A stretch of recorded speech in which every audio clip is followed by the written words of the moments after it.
E aí, pessoal, tudo bem? Boa noite.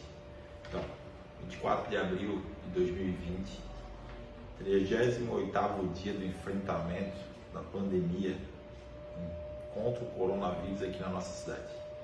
Pessoal, hoje confirmou o terceiro caso de coronavírus na nossa cidade.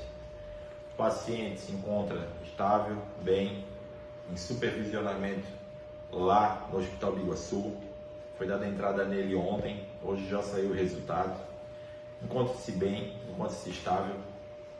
O bairro já está sendo monitorado. Não cabe eu falar aqui no vídeo, mas a comunidade já tem o seu conhecimento em virtude das informações passadas por aquela unidade básica de saúde.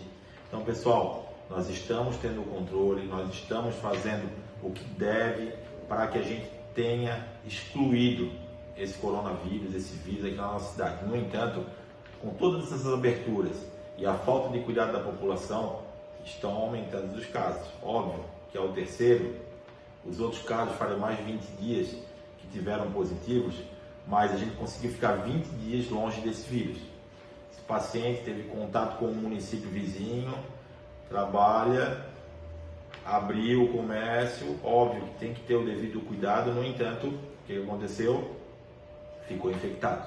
Pessoal, então, cuidado, vamos ter zelo, vamos usar máscara, vamos usar álcool em gel, a política, a característica de higiene é de suma importância para que a gente tenha o controle do coronavírus. Encontra-se internado, passa bem, com toda a medicação, com toda a adequação do hospital, então, mas tem que ter esse cuidado.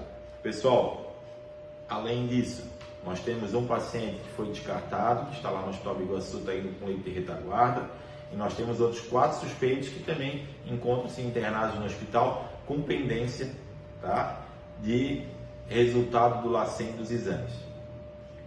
Foi feita hoje também, como vocês já viram aí nas redes sociais, a entrega dos uniformes da equipe de SAMU, algo importante, que são EPIs para esses profissionais que estão na linha de frente, e também a continuação da vacinação contra a gripe, tá bom? Precisando de algo, estamos à disposição.